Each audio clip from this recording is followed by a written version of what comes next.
Shalom Bapak Ibu Saudara-saudara yang terkasih dalam Tuhan Yesus Kristus. Berjumpa lagi dengan saya Fikar Pendeta Hendra Kuswin Manulang dalam renungan kasih Menara Kristen kita. Bapak Ibu Saudara yang terkasih, renungan kasih kita di hari yang berbahagia ini diambil dari kitab Keluaran pasalnya yang ke-16 ayat 2 sampai dengan ayatnya yang ke-8. Kami akan membacakannya. Beginilah firman Tuhan. Di padang gurun itu bersungut-sungutlah segenap jemaah Israel kepada Musa dan Harun, dan berkata kepada mereka, kalau kami mati tadinya di tanah Mesir oleh tangan Tuhan, ketika kami duduk menghadapi kuali berisi daging dan makan roti sampai kenyang. Sebab kamu membawa kami keluar ke padang gurun ini untuk membunuh seluruh jemaah ini dengan kelaparan. Lalu berfirmanlah Tuhan kepada Musa, sesungguhnya aku akan menurunkan dari langit hujan roti bagimu. Maka bangsa itu akan keluar dan memungut tiap-tiap hari sebanyak yang perlu untuk sehari, supaya mereka kucoba apakah mereka hidup menurut hukumku atau tidak. Dan pada hari yang ke-6 apabila mereka memasak yang dibawa mereka pulang, maka yang dibawa itu akan terdapat 2 kali lipat banyaknya dari apa yang dipungut mereka sehari-hari. Sesudah itu berkatalah Musa dan Harun kepada seluruh orang Israel, petang ini kamu akan mengetahui bahwa Tuhanlah yang telah membawa kamu keluar dari tanah Mesir. Dan besok pagi kamu melihat kemuliaan Tuhan, karena ia telah mendengar sungut-sungutmu kepadanya. Sebab apalah kami ini, maka kamu bersungut-sungut kepada kami. Lagi kata Musa, jika memang Tuhan yang memberi kamu makan daging pada waktu petang dan makan roti sampai kenyang pada waktu pagi, karena Tuhan telah mendengar sungut-sungutmu yang kamu sungut-sungutkan kepadanya.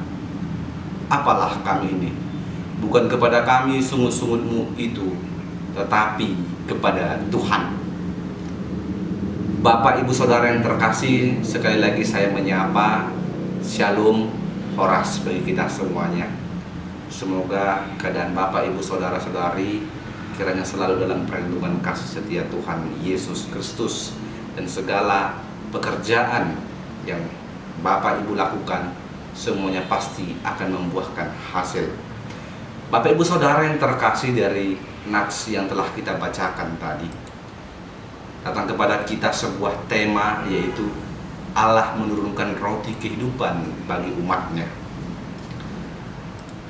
Sungguh sebuah kisah ajaib tentang roti yang turun dari surga dijelaskan dalam nats yang telah kita baca. Temanya meliputi ketergantungan pada Tuhan, ujian iman, dan perlakuan yang adil bagi semua orang. Bagi umat Kristen, makanan surgawi ini yang dikenal sebagai mana dianggap sebagai simbol Ekaristi. Setelah melarikan diri dari Mesir, orang Israel menempuh perjalanan melalui padang gurun menuju tanah perjanjian. Namun seiring berjalannya waktu, mereka mulai kekurangan makanan dan kelaparan. Dalam nas yang telah kita baca, mereka mengeluh kepada Musa tentang pergumulan yang mereka hadapi, sehingga banyak timbul keraguan di tengah-tengah bangsa Israel terhadap Tuhan yang telah membebaskan mereka. Dalam nats ini juga tergambar sebuah pemeliharaan Allah kepada umatnya, yaitu bangsa Israel. Bapak Ibu Saudara-saudara yang terkasih, ada 3 pengajaran yang datang untuk kita lebih memahami Tuhan lewat nats ini. Yang pertama adalah hidup akan selalu penuh ujian. Bapak Ibu Saudara yang terkasih, berbicara tentang ujian, maka sebagai orang Kristen, selagi nafas ini masih berhembus, maka hidup kita memang penuh dengan ujian.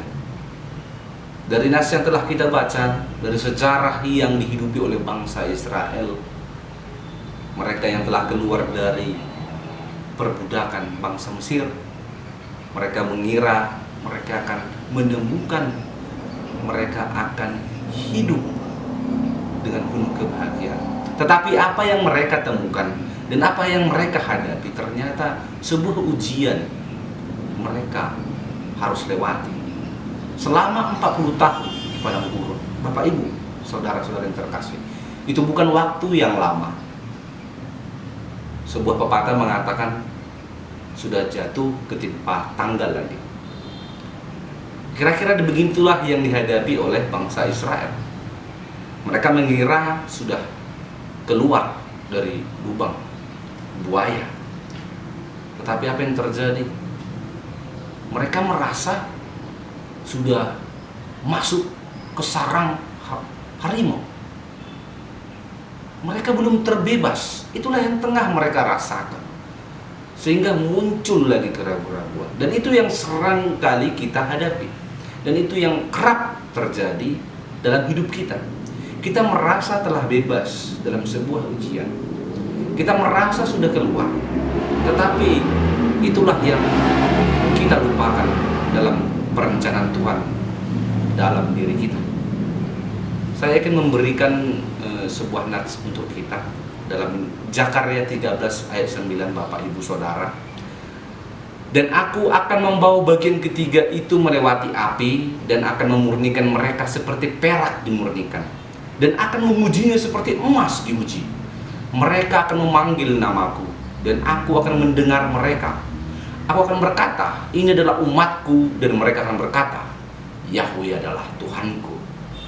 Kemudian dalam nats Yakobus 1 ayat 2 dikatakan, saudara-saudaraku, anggaplah sebagai sukacita ketika engkau jatuh ke dalam berbagai godaan. Dari sini kita dapat melihat Bapak Ibu bahwa Tuhan ingin memurnikan kehidupan kita. Tuhan ingin selalu menguji kita. Dan itu yang terjadi dengan bangsa Israel. Mereka benar-benar dimurnikan. Mereka benar-benar diuji imannya. Demikian di dalam hidup kita Bapak Ibu. Kita tidak akan lepas dari begitu banyaknya ujian-ujian yang akan menempa kita, sehingga kita benar-benar menjadi layak disebut sebagai anak-anak Allah. Itu bukan suatu bentuk kebencian Allah kepada kita, tidak. Tetapi bentuk kasih-Nya yang tidak ingin melepaskan anak-anaknya, yang akan terus mengajarkan anak-anak. Maka jangan ragukan lagi ketika begitu banyak masalah di dalam hidup. Aduh Tuhan, mengapa ini Tuhan begitu berat? Kadang kita mengeluh begitu. Aduh Tuhan, begitu hinanya diriku. Bapak Ibu Saudara, saya tidak mau katakan bahwa mengeluh itu salah. Tidak. Secara psikologis itu sudah jelas tinggal di dalam setiap pribadi manusia, bahwa hal yang wajar sekali ketika kita menghadapi godaan, cobaan, ujian, masalah-masalah, kita akan menunjukkan ekspresi-ekspresi yang boleh dikatakan sebagai bentuk kemarahan, penyesalan, kemurkaan, ataupun bentuk pertentangan dari apa yang kita hadapi. Itu hal yang wajar sebagai manusia.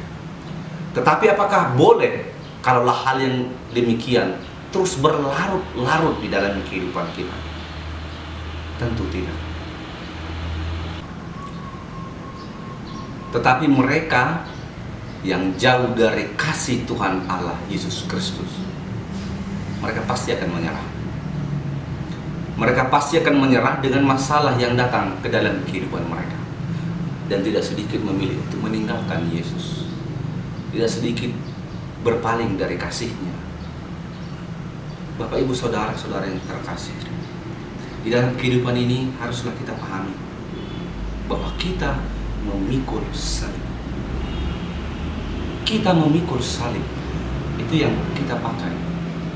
Itu doktrin yang kita pegang, bahwa kita sebagai anak-anak Allah turut serta di dalam kehidupan kita memikul salib Kristus. Maka jangan heran ketika engkau mengikuti Yesus, begitu banyak kesulitan yang kau hadapi.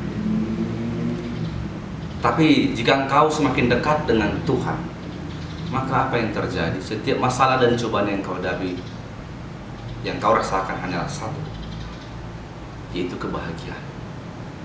Bukan mau mengatakan ketika engkau dapatkan masalah kau tertawa terbahak-bahak dengan besar, tidak. Itu namanya gila. Tetapi bagaimana setiap persoalan engkau menikmatinya, engkau memahaminya dengan baik, bahwa itu adalah bentuk kasih Tuhan kepadamu, bahwa itu adalah bentuk perlindungan yang Tuhan berikan ke dalam hidup.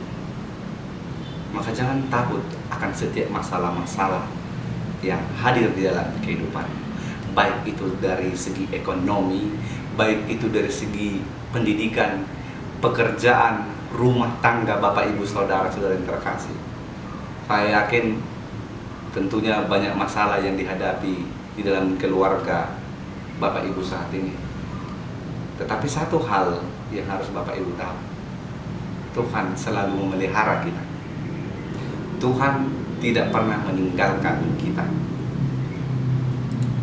Bapak Ibu Saudara yang terkasih, pada poin yang kedua ini kita dapat melihat bahwa berserulah kepada Tuhan. Berserulah kepada Tuhan. Pada poin ini di dalam nats yang telah kita bacakan tadi, ada sesuatu keunikan yang ditunjukkan kepada kita. Ada suatu problem yang ditunjukkan oleh umat Tuhan di waktu mereka penuh kesesakan. Apa itu? Sudah sangat jelas bahwa bangsa Israel mengeluh kepada Musa. Mereka ragu kepada Tuhan lewat Musa. Dan keraguan itu banyak ditunjukkan kepada Musa. Bahkan selalu mereka memanggil Musa, Musa, Musa. Bagaimana ini Musa? Sehingga di dalam beberapa ayat Musa katakan, contoh di dalam ayat 7, Musa katakan, sebab apalah kami ini, maka kamu bersungut-sungut kepada kami. Bahkan di ayat ke-8 Musa katakan lagi, apalah kami ini, bukan kepada kami sungut-sungutmu itu, tetapi kepada Tuhan. Kadangkala ketika kita menghadapi masalah, Bapak Ibu Saudara yang terkasih, tentu kita selalu punya tempat untuk bercerita akan setiap masalah kita. Bagi kita yang masih remaja, pemuda-pemuda, pasti akan selalu mengeluh kepada orang tua, meminta kepada orang tua. Bagaimana ini, Mak? Bagaimana ini, Pak? Uang kuliahku saat ini belum lagi beres. Lalu juga demikian mereka yang sudah memiliki keluarga istri. Seorang istri pasti akan selalu mengeluh kepada suami. Bagaimana ini, Pak? Keadaan rumah tangga mengeluh, banyak mengeluh, sampaikan. Demikian seorang bapak, kemana dia akan mengeluh? Ada yang sampai akhirnya mengeluh kepada temannya. Ada yang sampai jadinya mengeluh, berseru-seru, berteriak-teriak di kedai. Atau bahkan mungkin kepada orang tuanya. Apakah ini relevan dengan iman Kristen masa kini? Iman Kristen masa kini, apakah benar-benar relevan dengan konteks Alkitab? Bapak Ibu Saudara yang terkasih, tadi saya sudah sampaikan, bahkan melihat dari sejarah, mengeluh bukan sesuatu hal yang salah. Tetapi kita tidak boleh lupa bahwa kita benar-benar harus ingat kepada Tuhan. Berserulah kepada Tuhan. Ingat, jarak diri kita dengan Tuhan hanya sebatas doa. Maka tidak perlu engkau harus berteriak kepada orang tua, kepada suamimu, kepada ayah, ibu. Itu tidak akan mendapatkan solusi. Tetapi berteriaklah, berserulah kepada Tuhan. Mintalah kepada Tuhan. Itulah yang diharapkan lewat perkataan Musa ini. Dia mau membersihkan konsep pola pikir bangsa Israel bahwa Musa dapat melakukan segala hal. Tidak. Tetapi Tuhanlah yang memiliki segala kuasa itu. Maka dari itu, ketika engkau mendapatkan masalah di dalam hidupmu, ketika engkau mendapatkan cobaan, satu hal yang harus kau lakukan, bukan bercerita langsung kepada ibumu, atau bercerita kepada orang tuamu, atau suamimu, atau istrimu. Tapi begitu masalah datang ke hidupmu, satu hal yang kau lakukan adalah berdoa kepada Tuhan. Berserulah kepada Tuhan. Maka percaya, kau akan temukan jawaban-jawaban itu di dalam kehidupan. Bapak, Ibu, saudara-saudari yang terkasih, poin terakhir dalam nats ini adalah Allah memelihara kita. Ketika kita datang berseru kepada Tuhan, Tuhan tidak pernah tidak mendengar doa kita. Tuhan selalu mendengar doa kita. Tuhan selalu mendengar doa kita. Persoalannya adalah, apakah kita mendengar jawaban Tuhan? That is the problem. Apakah kita mendengar jawaban Tuhan? Jawaban Tuhan itu bukan berarti harus selalu iya. Tidak. Tidak juga merupakan suatu jawaban dari Tuhan. Belum saat ini. Itu juga merupakan suatu jawaban dari Tuhan. Maka persoalannya adalah, dengarkan perkataan Tuhan. Apakah engkau mendengarkan jawaban Tuhan dari setiap doa-doa yang kau panjatkan? Bapak, Ibu, saudara-saudara yang terkasih, itu adalah persoalannya. Lalu yang kedua, persoalannya adalah tentang imanmu pada Tuhan. Bagaimana mungkin engkau ragu dengan apa yang kau doakan? Kaulah engkau juga ragu dengan yang engkau doakan, bagaimana mungkin itu bisa terjadi? Hal yang sangat luar biasa, Bapak, Ibu, dan ini menggetarkan jiwa saya adalah 40 tahun lamanya mana roti jatuh dari surga. 40 tahun mana roti jatuh dari surga kepada bangsa Israel. Saya sering mendengar, gak mungkin turun dari langit rezekimu itu, cuma berdua saja kau. Itu terkadang saya dengar yang dilontarkan oleh orang-orang untuk mengejek mereka yang sering berdoa dan berpengharapan.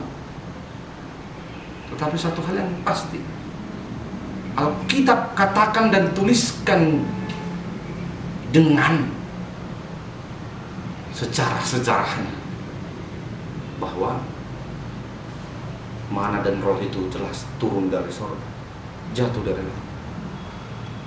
Maka bukan suatu hal yang mustahil. Hari ini apa yang kau harapkan dan inginkan, detik ini juga itu engkau dapatkan, Bapak, Ibu, saudara yang terkasih. Engkau hanya perlu memiliki iman dan datang kepada Tuhan. Mintalah, maka pintu akan kubukakan.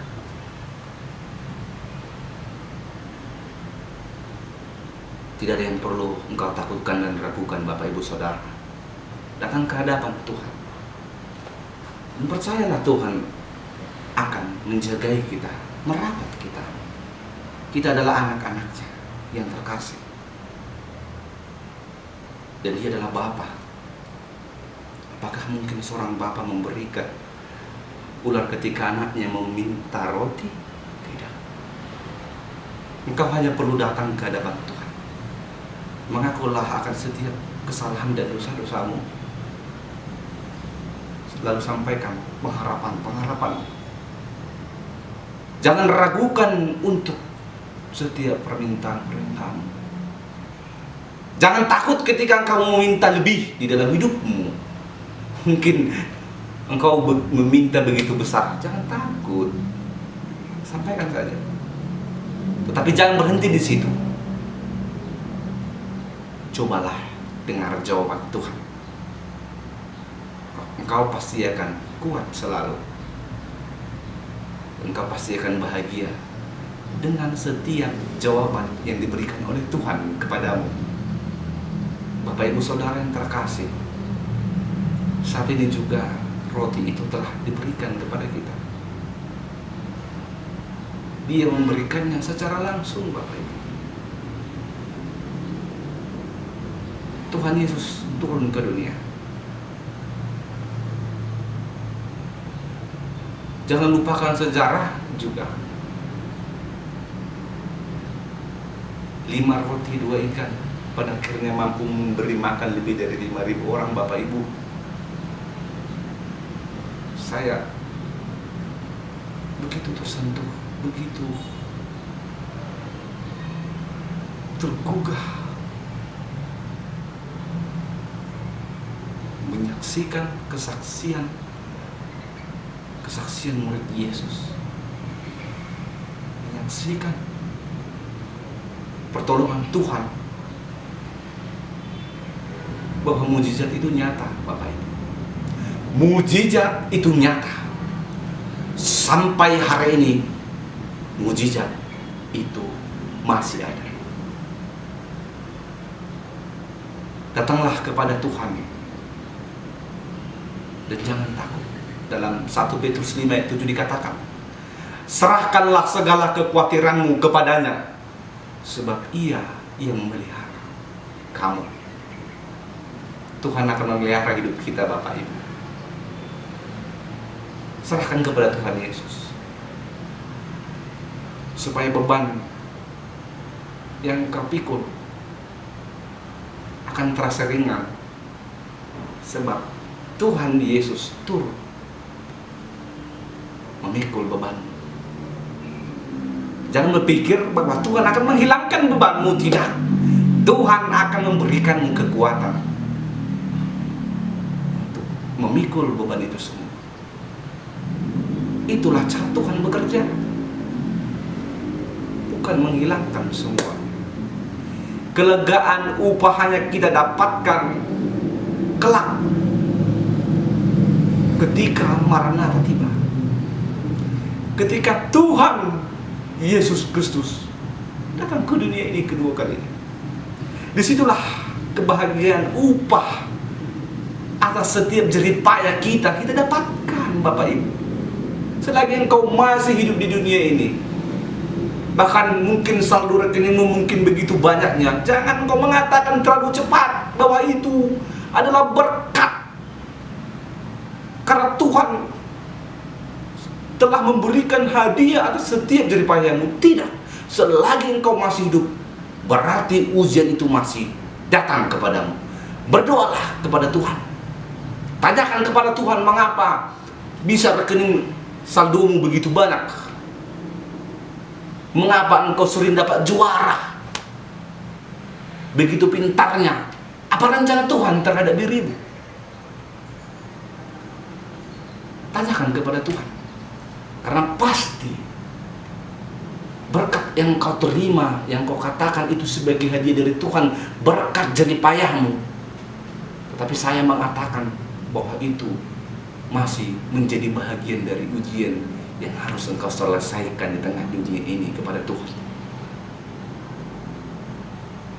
Mari datang ke hadapan Tuhan. Dan jangan takut kehilangan semua itu, Bapak Ibu Saudara-saudara yang terkasih. Jangan takut. Tidak ada sesuatu hal yang pantas dipertahankan di dunia ini, Bapak Ibu. Tidak ada sesuatu hal yang pantas dipertahankan ketika itu berhadapan dengan Tuhan Yesus Kristus. Tidak ada. Jangan takut, jangan ragu. Mari dengarkan perkataan Tuhan. Kalaulah seluruh hidup kita ini harus kita serahkan kepada Tuhan, maka jangan takut. Tetaplah melangkah maju. Dan yakinlah bahwa Tuhan Yesus Kristus selalu memelihara kita. Dia telah turunkan roti kehidupan itu untuk kita semua, untuk kita menikmati bersama. Mari kita perbaharui diri kita lagi dan lagi, Bapak Ibu Saudara yang terkasih. Saya yakin dan percaya kita yang penuh dengan kebahagiaan ini masih selalu dirawat oleh kasih setia Roh Kudus. Mari jangan menyerah di hadapan Tuhan. Percayalah bahwa Tuhan tidak meninggalkan kita, bahwa Tuhan selalu memelihara hidup kita. Salam dari saya, Vikar Pendeta Hendra Krispin Manulang. Tuhan Yesus memberkati kita. Shalom.